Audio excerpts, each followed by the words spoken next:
Salut tout le monde, j'espère que vous allez bien. On se retrouve aujourd'hui pour la première d'une série de 3 vidéos consacrées à cette transformation dans le monde du loisir outdoor qui passe à l'électrique. C'est des vidéos que j'avais tournées en septembre lors d'un événement au lac de Saint-Cassien, mais avec le Covid, avec l'hiver, tout ça, je pense que c'est bien de vous les sortir maintenant. Et surtout, restez bien avec moi jusqu'à la fin parce qu'il y aura un événement fin juin auquel je vais participer. Je vous en parlerai juste à la fin de la vidéo. Si ces thèmes de l'électromobilité vous intéressent, n'hésitez pas à liker la vidéo et à vous abonner à la chaîne. On va voir que cette transformation a lieu aussi bien sur terre que sur mer. On va parler de foil électrique, on va parler de bateau électrique, on va parler de jet ski électrique, on va parler de surf électrique. On se retrouve maintenant avec Nicolas au bord du lac de Saint-Cassien et il va vous parler de cette trottinette un petit peu spéciale, trottinette électrique bien évidemment. Bonjour. Est-ce que tu peux nous parler de cet engin? Qu'est-ce que c'est? C'est un mélange de trottinette et de VTT?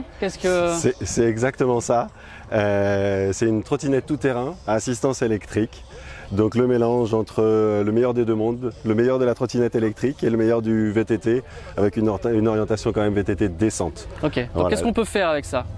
Alors on peut, c'est à la mode en ce moment, on peut vélo taffer avec, okay. Donc aller au travail avec son engin et puis le week-end se faire des balades sur les sentiers, en forêt, voilà, dans la campagne. C'est dans la catégorie des ça passe partout. C'est dans la catégorie de ça passe partout, c'est considéré comme un vélo aujourd'hui, donc on a même le droit de prendre les routes, les départementales avec, rouler en ville évidemment, sur les pistes cyclables et voilà, comme un vélo aussi, prendre la route en serrant bien à droite et en mettant son casque. Alors c'est la mode maintenant d'électrifier tout et n'importe quoi. Ouais. On voit là les appareils pour aller sur les lacs, en mer qui deviennent électriques. L'électrification des deux roues, ça fait un petit moment que ça existe. Quelles sont les caractéristiques de ce produit? Le poids, la durée, l'autonomie, comment? Alors, on aime à dire que c'est un peu la Range Rover de la trottinette. Hein. Okay. On est sur des roues qui sont en 24 pouces ici. On a un modèle aussi avec des roues plus urbaines, avec des flancs blancs qui sont, voilà, c'est notre trotte urbaine. Une fourche de descente avec un débattement de 120, des freins à disque hydraulique. Donc ça freine très très bien, un petit moteur de 500 watts pour rester dans la législation. En termes de poids, ça fait 22 kg avec la batterie. Il y a 4 kg de batterie et la batterie est amovible. Voilà, on a même mis un petit port USB. Tout est en aluminium? Oui, le cadre est en alu, le sabot est en alu, donc c'est pour ça que c'est léger et c'est solide. Voilà, le cadre est garanti 5 ans, la trottinette elle est garantie 1 an quand on la vend. Et on peut faire des extensions de garantie jusqu'à 3 ans. Tu parlais de possibilité d'un modèle en tout cas avec double moteur, all-wheel drive. Voilà, all-wheel drive exactement. Donc avec 2 moteurs et 2 accélérateurs pour l'instant et une batterie sac à dos. Donc on sort là en cette fin d'année une batterie intégrée et un seul accélérateur. Ça sera des roues en 20 pouces, on a préféré faire ça. Ceci étant dit, en termes de confort, pour une personne qui fait plus d'1m70, 1m80, il n'y a absolument aucun problème. Et on va être capable de remonter même la potence pour les personnes qui font plus d'1m90. Moi j'ai envie de te dire, c'est une taille unique ou il existe plusieurs tailles? Alors il y a deux tailles. Par les adolescents, ça existe aussi? Les enfants, non, parce que c'est un engin qui est accessible qu'à partir de 12 ans. D'accord. Après on a 2 tailles nous de roues, en 20 pouces si tu fais moins d'1m70 et en 24 pouces tu es plus confortable si tu fais plus d'1m70. Après les deux sont évidemment faisables. En 20 pouces elle est un tout petit peu plus maniable et on va dire qu'en 24 pouces elle roule un tout petit peu plus vite, sachant que de toute façon elles sont bridées à 25 km/h comme nous l'impose la législation.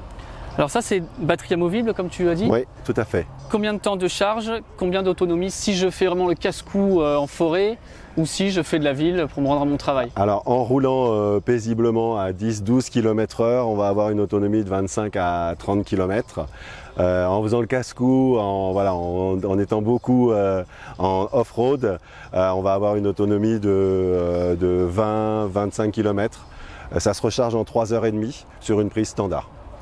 Est-ce qu'il y a la possibilité d'acheter plusieurs batteries si on veut partir toute la journée, faire une rando, avoir une dans le sac à dos, c'est une option? Absolument, c'est exactement pour ça qu'on l'a créé en amovible, de manière à ce que nos clients puissent en avoir une ou deux en spare et puissent effectivement faire des randos assez longues. Ouais. On parlait de la clientèle, à qui ça s'adresse ça? C'est une clientèle privilégiée. Alors, c'est Julie qui nous fait à moi. Ça s'adresse vraiment à tout le monde à partir de 12 ans. Donc on les loue aussi, on les loue sur le bassin d'Arcachon et notre locataire la plus âgée a 78 ans. Donc voilà, ça donne, alors c'était une mamie sportive, mais bon, 78 ans, et donc après, à partir de 12 ans, à partir du moment où les parents accompagnent, il n'y a absolument aucun souci. À l'achat, on a vraiment tout type de clientèle.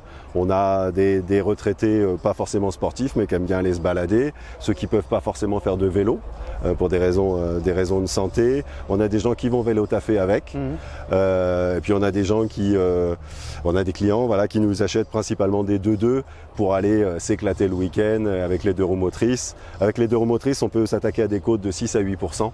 Donc voilà, ça permet pas mal de choses. Il n'y a pas grand-chose qui arrête la trottinette. Hein. Comment on fait pour les acheter ou les louer? Alors pour les louer, c'est sur notre site, donc trotop.com, et pour les acheter, c'est trotop.net. Cette machine-là coûte 3 150 €. Le modèle urbain, donc avec des garde-boue, avec des poignées noires pour qu'elle soit plus jolie et des poignées ergonomiques et des pneus à flanc blanc, comme je disais tout à l'heure, elle est à 3 250 €. Vraiment dédié urbain parce qu'avec ces pneus-là, c'est vrai que sur ce type de revêtement, ça va être compliqué. Tu me disais c'est des pneus renforcés exprès. Voilà, ça ce sont des pneus à flanc renforcés. Les jantes aussi sont renforcées. Et ensuite, on a le modèle de roue motrice fait 3 850 €. Donc avec les 2 accélérateurs et la batterie sac à dos. Et le nouveau modèle est lui un petit peu plus cher, on est aux alentours de 4 590 €. D'accord. Bon, voilà. De toute façon, je mettrai les liens en description pour vous contacter. En tout cas, ça a été super belle opportunité de pouvoir voir ça et de tester cette trottinette électrique tout-terrain. Merci beaucoup. Merci. Voilà donc une bonne idée de balade en électrique. Si vous passez du côté du bassin d'Arcachon, n'hésitez pas à les contacter. Les liens sont bien évidemment en description. Dites-moi ce que vous en pensez, dites-moi si vous aimeriez essayer ou acheter une de ces trottinettes électriques. Et juste avant de se quitter, je voulais vous annoncer ma participation au salon Remove. C'est un salon dédié à l'électromobilité. Ça va être hyper intéressant, c'est sur le circuit de la Ferté-Gaucher, pas loin de Paris. Je vous laisse aller voir sur le site, c'est remove.org et ça sera donc le 26 juin. J'ai hâte de vous y voir. On aura bien évidemment l'occasion d'en reparler d'ici là. Nous on se retrouve très bientôt pour l'épisode 2 de cette série. Ciao ciao tout le monde.